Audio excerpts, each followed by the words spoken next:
Hello students, आज के इस वीडियो लेक्चर में हम chapter number 3B elasticity of demand से स्टार्ट करेंगे।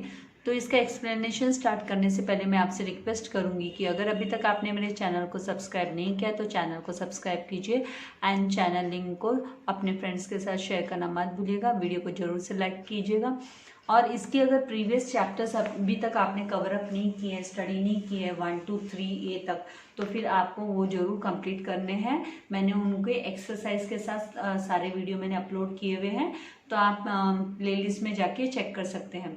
तो इंट्रोडक्शन हमने ऑलरेडी है ना, जो प्रीवियस चैप्टर है हमारे उसमें हमने लॉ ऑफ डिमांड स्टडी किया था। लॉ ऑफ डिमांड का मतलब यहाँ जहाँ पर जो लॉ ऑफ डिमांड है वो इंडिकेट करता है, प्रेजेंट करता है, शो करता है इनवर्स रिलेशनशिप। इनवर्स रिलेशनशिप का मतलब क्या होता है? अगर कमोडिटी के प्राइसेस है ना वो इंक्रीज हो रहे तो डिमांड है ना, क्वांटिटी डिमांडेड वो डिक्रीज हो जाएगी, और अगर है ना प्राइसेस डिक्रीज हो रहे तो क्वांटिटी डिमांडेड है वो इंक्रीज हो जाएगी। तो उनके बीच का जो इनवर्स रिलेशनशिप है between quantity demanded and price of commodity वो रिप्रेजेंट करता है लॉ ऑफ डिमांड। हमने ऑलरेडी स्टडी किया है नाउ। लेकिन है ना, जो लॉ ऑफ डिमांड है वो क्या नहीं एक्सप्लेन करता है कि कितना एक्सटेंड, कितना चेंजेस आया डिमांड में because of price, due to change in price. जो प्राइस में चेंजेस जो आया उसके वजह से कितना, उसकी डिग्री को रिप्रेजेंट नहीं करता है। जो लॉ ऑफ डिमांड है कितना परसेंटेज, मतलब आप बोल सकते हो कितना रेशियो, कितना परसेंटेज का चेंजेस आया है डिमांड में due to changes in the price, उसको रिप्रेजेंट नहीं करता है लॉ ऑफ डिमांड।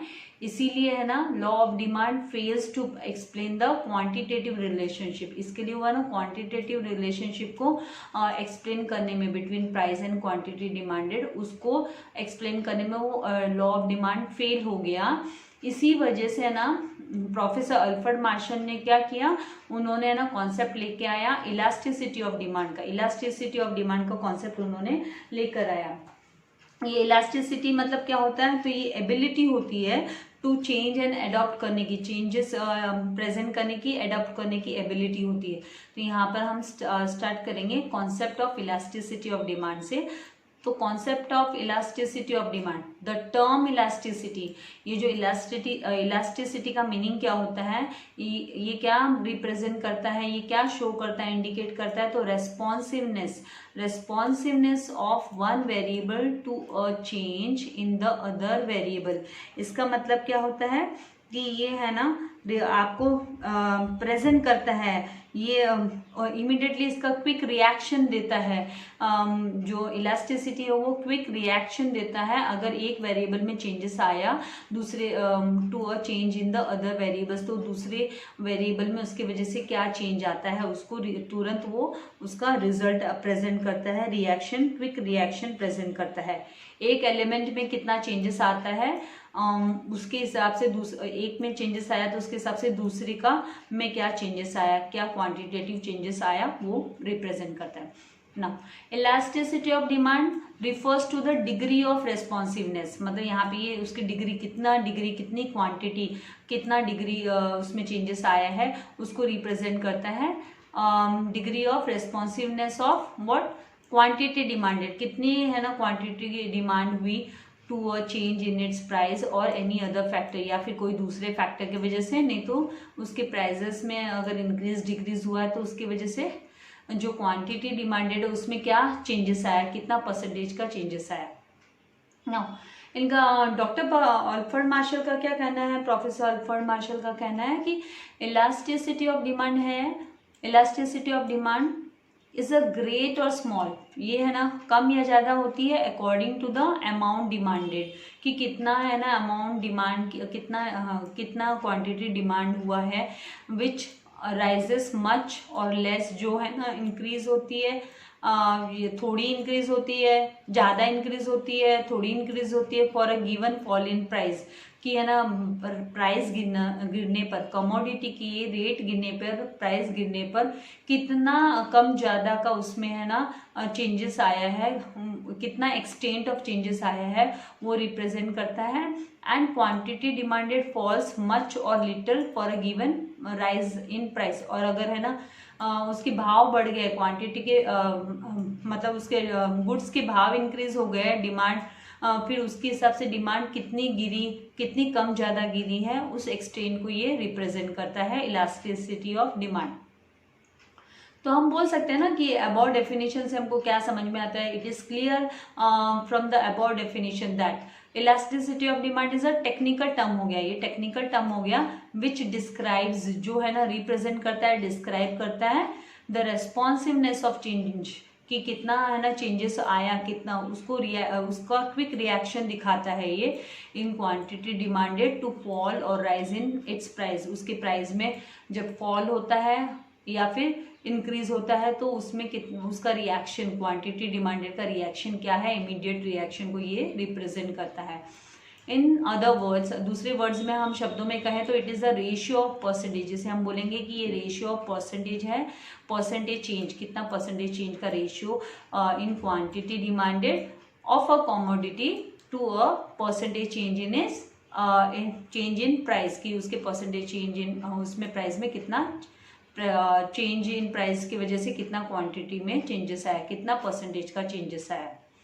नाउ अगर हम, आई होप यहाँ तक आपको समझ में आ रहा है, और एक दो बार रीडिंग करोगे तो और अच्छे से आ जाने वाला है, कोई हार्ड एंड फास्ट है, ये कोई डिफिकल्ट नहीं है, कॉन्सेप्ट को समझते हुए, रीड करते हुए, टर्म्स को सीखते हुए जाना है आप लोगों को। more and more when you will read, more and more you will be acquainted with the economic terms, जो इकोनॉमिक के जो लैंग्वेज है उससे से ज़्यादा आप वाकिफ होते जाओगे, जितना ज़्यादा आप रीड करोगे, बुक्स को रीड करोगे, इकोनॉमिक्स की बुक को रीड करोगे। Now types of elasticity of demand क्या होता है, क्या मतलब इसके टाइप्स कितने हैं, तो there are 3 types of elasticity of demand. एक है इनकम इलास्टिसिटी, देन सेकेंड है cross elasticity, and third one है प्राइस इलास्टिसिटी। और प्राइस इलास्टिसिटी है ये फर्दर 5 इसके टाइप्स में डिवाइडेड है, ये मोर 5 पार्ट्स आर देयर। तो सबसे पहले इनकम इलास्टिसिटी को स्टडी करेंगे। द इनकम इलास्टिसिटी का मतलब क्या है, इसका मीनिंग क्या है, तो it refers to the degree of responsiveness. ये क्या है, तो ये रिफर करता है, ये प्रेजेंट करता है कि कितना डिग्री का responsiveness of change in quantity demanded, quantity demand में कितना चेंज आया, और वो चेंज किसकी वजह से, तो due to the change in income, income के वजह से, only and only because of the income.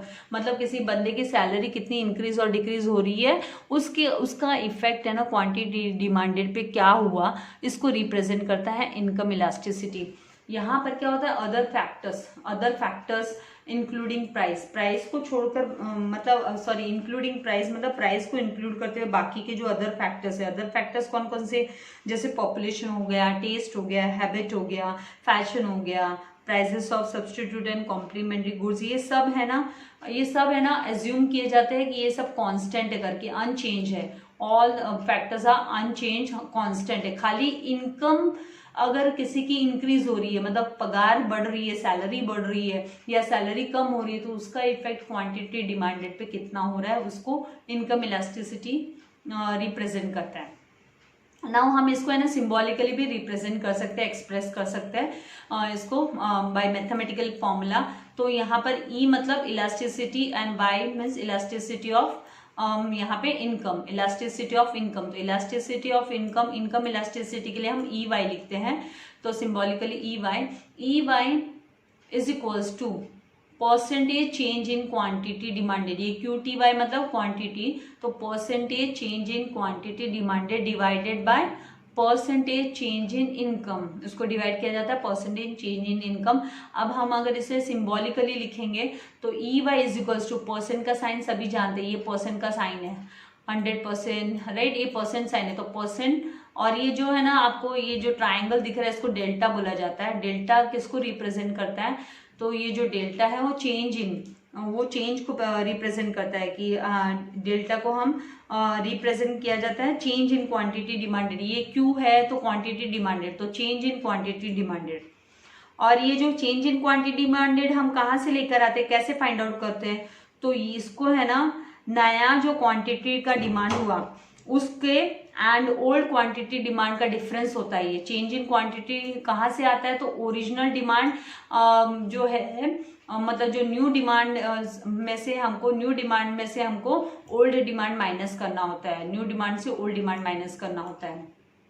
तो हमको चेंज इन डिमांड मिलता है, रिप्रेजेंट करता है ये चेंज इन डिमांड को। एंड ये जो अपॉन डिवीजन, अपॉन मतलब डिवीजन डिनोमिनेटर में आएगा परसेंटेज चेंज इन वाई। तो परसेंटेज चेंज इन वाई मतलब यहाँ पर percentage change in what, change, ये डेल्टा का साइन है मतलब चेंज इन इनकम, वाई मतलब क्या होता है इनकम, तो परसेंटेज चेंज इन इनकम। अभी यहाँ पे ऐसे हम क्या करते हैं इसको डिवीजन, तो ये जो डेल्टा मतलब चेंज इन परसेंटेज इसका कैसे निकाला जाता है, तो change in quantity demanded upon Q, उसका ओरिजिनल डिमांड है उससे हमें इसको, ओरिजिनल जो डिमांड है उससे हमको इसे डिवाइड करना होता है, ओरिजिनल डिमांड से। एंड ये बीच में डिवीजन का साइन है, डिवीजन, और फिर यहाँ पर change in income upon original income, Y क्या है, वाई किसको रिप्रेजेंट कर रहा है, ओरिजिनल इनकम को। तो change in income, change in income कैसे निकाला जाता है, तो चेंज इन इनकम है ना, हम new price minus old price करेंगे तो चेंज इन इनकम आता है। न्यू मतलब इसमें sorry new income minus old income करते हैं तो यहाँ पे प्राइस वर्ड नहीं यूज करेंगे, हम इनकम वर्ड यूज करेंगे, क्योंकि new income minus old income करेंगे तो ये चेंज इन इनकम मिलता है। तो change in income divided by original income is equals to mathematically ये change in quantity demanded upon original quantity और मल्टीप्लाई बाय, हम इसको रिवर्स कर देंगे। मल्टीप्लिकेटिव इनवर्स आप सभी ने ना सीखा है, मैथ्स में भी सीखा है मल्टीप्लिकेटिव इनवर्स कैसे करते हैं। तो y को हमने ऊपर लेके आ गए हैं और change in y, change in income को हमने नीचे लाया है डिनोमिनेटर में, तो हम अब मल्टीप्लिकेशन का साइन डाल सकते हैं। तो इस तरीके से इसको रिप्रेजेंट करना होता है। नाउ वेयर जहां पर डेल्टा, ये जो डेल्टा मतलब ये जो ट्राइंगल का साइन है वो रिप्रेजेंट करता है चेंज को, it represent change. And Q क्या है, ओरिजिनल डिमांड जैसे मैंने आपसे कहा, एंड वाई क्या है तो ओरिजिनल इनकम है। एंड ये जो डेल्टा क्यू मतलब change in quantity demanded and delta Y मतलब change in income of consumer. Now you should know, आपको पता होना चाहिए, you should know, you should have idea, you should have knowledge, right. तो यहाँ पर पॉजिटिव इनकम इलास्टिसिटी मतलब क्या होता है, जब है ना नॉर्मल गुड्स, हम normal goods for which demand increases, जिनके लिए डिमांड इंक्रीज होती है, नॉर्मल गुड्स के लिए जब डिमांड इंक्रीज होती है with increase in income, increase in, जब किसी बंदे की सैलरी इंक्रीज होती है, उसकी पगार बढ़ जाती है, इनकम उसकी बढ़ जाती है, तो है ना नॉर्मल गुड्स की जब डिमांड इंक्रीज होती है तो उसे पॉजिटिव इनकम इलास्टिसिटी बोला जाता है, उसे पॉजिटिव इनकम इलास्टिसिटी बोला जाता है। हाँ, ये यू शुड नो आपके बोर्ड में नहीं आने वाला, बोर्ड पेपर में आपको ये पूछे नहीं जाएंगे, लेकिन नॉलेज तो आपको होना चाहिए, एक बार गो थ्रू करना है। सेल्फ स्टडी कंटेंट में दिया हुआ है आपको कि हाँ आपको इसकी सेल्फ स्टडी करनी है। बाकी तो कुछ मेजर डिफरेंसेस है नहीं, सिलेबस में कुछ मेजर रिडक्शंस हुआ नहीं है।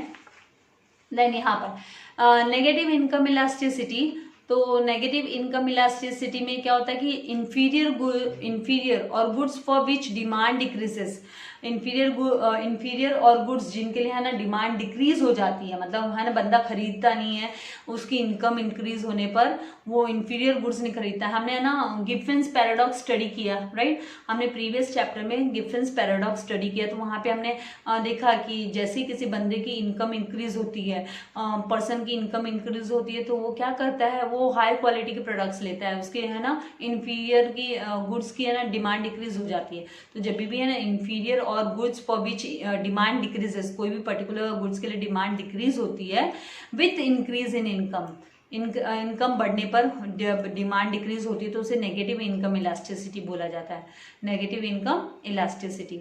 नाउ थर्ड क्या है यहाँ पे, जीरो इनकम इलास्टिसिटी। तो जीरो इनकम इलास्टिसिटी क्या है, तो necessary goods for which demand remains constant, जो नेसेसरी गुड्स जैसे दवाइयाँ हो गई, जो प्रोडक्ट्स है ना जिनका कोई असर नहीं होता, इनकम कम हो या ज़्यादा हो, ज़रूरतमंद चीज़ें हैं जो जरूरी है वो तो खरीदी जाएगी, तो वो है ना उनको हम जीरो इनकम इलास्टिसिटी बोलते हैं। उसका कोई असर नहीं होता है, भले इनकम बढ़े उससे कोई फर्क नहीं पड़ता है, वो जितनी क्वांटिटी आनी है उतनी क्वांटिटी खरीदी जाती है, उसमें कोई बड़ा उतार चढ़ाव नहीं आता है। तो necessary goods for which demand remains constant with increase in income of other consumer, दूसरे कंज्यूमर की इनकम बढ़ जाती है अगर ऑफ द कंज्यूमर की अगर इनकम बढ़ जाती है तो इनकम बढ़ने के साथ उसकी डिमांड इंक्रीज नहीं होती है।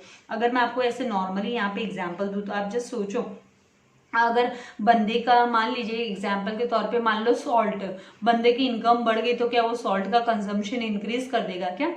तो ऐसा तो है नहीं, राइट। तो जो नेसेसरी गुड्स है वो कांस्टेंट रहते हैं, उनकी जो डिमांड है वो कांस्टेंट रहती है, उनमें कोई असर नहीं होता है। इनकम भले बंदे की कम हो या बंदे की इनकम बढ़ जाए उसका कोई असर वहां पर नहीं होता है। तो हम यहाँ बोल सकते हैं कि इनकम इलास्टिसिटी ऑफ डिमांड है ना, ये पॉजिटिव भी होती है, ये पॉजिटिव भी होती है, ये नेगेटिव भी हो सकती है और ये जीरो भी हो सकती है। तो यहाँ पर हम बोल सकते हैं कि income elasticity of demand can be 1, 0, 1 greater than 1 and less than 1 भी हम बोल सकते हैं कि ये होती है। तो ये यहाँ तक का हमने ये टॉपिक कवर अप किया। कल के वीडियो लेक्चर में अभी हम क्या करेंगे, क्रॉस इलास्टिसिटी एंड ये जो प्राइस इलास्टिसिटी है उसको नेक्स्ट वीडियो लेक्चर में हम कवर अप कर लेते हैं, या फिर आज क्रॉस को भी कंप्लीट कर लेते हैं। सोचते क्रॉस को कंप्लीट कर लेते हैं, बाकी का फिर जो प्राइस इलास्टिसिटी है उसको सेपरेटली कवर अप करेंगे। तो क्रॉस इलास्टिसिटी में क्या है, it refers to a change in quantity demanded, ये है ना, चेंज है क्वांटिटी डिमांडेड में ऑफ वन कमोडिटी, एक कमोडिटी की क्वांटिटी डिमांड में चेंज आ जाता है। किस वजह से, किस कारण से चेंज आता है, तो due to a change in the price of other commodity, दूसरे कमोडिटी की प्राइस के चेंजेस की वजह से इसमें चेंज आ जा सकता है। तो जैसे वो पेट्रोल एंड डीजल का एग्जाम्पल, जेगरी एंड शुगर वाला एग्जाम्पल आप वो सब्सटीट्यूट गुड्स में हम बोलते हैं, राइट। एंड कॉम्प्लीमेंट्री में कार एंड पेट्रोल या कार एंड डीजल हो गया, तो वो मतलब जिसे हमें ना जॉइंट डिमांड, मतलब कार वो एक दूसरे के बिना नहीं चल सकता ना। तो यहाँ पर हम क्रॉस इलास्टिसिटी है, ये किससे रिलेट करता है, तो अदर कमोडिटी के प्राइस में चेंजेस आता है तो उसकी डिमांड में फर्क आता है एक कमोडिटी की, तो उसी को यहाँ पे स्टडी किया जाता है क्रॉस इलास्टिसिटी में। तो it refers to a change in quantity demanded of one commodity due to a change in the price of other commodity. तो ये कौन से होते हैं, तो कॉम्प्लीमेंट्री गुड्स और सब्सटीट्यूट गुड्स इसके अंडर में आते हैं क्रॉस इलास्टिसिटी में। तो ये EC है, ये किसको रिप्रेजेंट करता है, तो ये elasticity of cross elasticity of demand को ये रिप्रेजेंट करता है, क्रॉस इलास्टिसिटी। तो cross elasticity is equals to percentage change in quantity demanded of A commodity, A is a commodity A, and percentage change in price of commodity B, तो ये दूसरी other commodity है, B is other commodity. तो A क्या है, original commodity है, A is original commodity and B is other commodity। अब इसको प्रेजेंट सिंबॉलिकली कैसे करते हैं कि symbolically cross elasticity is equals to percentage change in, ये चेंज का साइन है, जो ट्राइंगल है वो delta QA upon percentage delta QB, delta मतलब change in quantity, change in the price, now is equals to delta, ये percentage हमने cancel कर दिया, जैसे x अपॉन एक्स है तो हम x कैंसिल कर देते हैं, वैसे परसेंटेज को कैंसिल कर दिया। फिर यहाँ पे क्या आएगा, delta QA upon delta QA upon QA लिखना होगा हमको, डिवीजन, क्योंकि हमको इसका चेंज, इसको हमें डिवाइड बाय करना होगा change in price of other quantity that is B, change in price को डेल्टा PB अपॉन PB, ठीक है। फिर उसके बाद में is equals to delta QA upon QA multiply by PB upon delta PB। तो जहां पर है ना वेयर QA क्या रहता है, तो original quantity demanded of a commodity की ओरिजिनल क्वांटिटी डिमांडेड रहता है, एंड डेल्टा, ये जो delta QA is equals to क्या है, तो change in quantity demanded of commodity A, and PB क्या है, original price of commodity B, and क्योंकि हमको परसेंटेज चेंज निकालना है ना, तो उसका हमको परसेंटेज निकालना पड़ेगा, then change in price B is equals to ये change in price of commodity B। तो इस तरीके से ये जो क्रॉस इलास्टिसिटी है वो हमको कवर अप करना होता है। तो यहाँ पे जो क्रॉस इलास्टिसिटी है, यू शुड नो, आपको पता होना चाहिए कि ये पॉजिटिव भी होती है, नेगेटिव भी होती है और जीरो भी होती है। तो पॉजिटिव क्रॉस इलास्टिसिटी, जैसे substitute goods, example T and coffee. T नहीं लिया तो कॉफी ले लिया, कॉफी नहीं लिया तो टी ले लिया, तो ये क्रॉस इलास्टिसिटी हो गया।